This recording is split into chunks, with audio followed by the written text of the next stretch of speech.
So today's video is about citadels.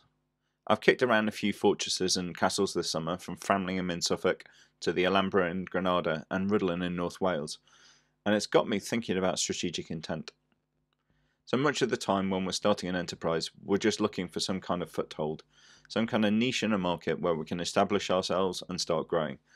And in and of itself, that's fine. We can use approaches like lean startup to plant roots and build from there.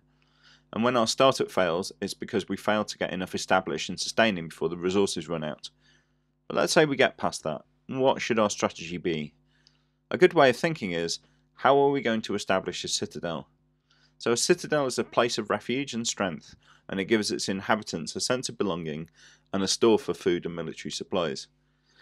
And they need to exploit their environment. So real citadels are built on high ground near to harbours and junctions and rivers, so they can be easily supplied and so they can control this natural infrastructure, and this gives them disproportionate power.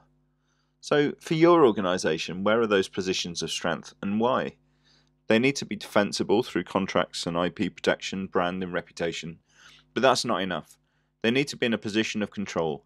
Platforms are citadels, operating systems and browsers are citadels.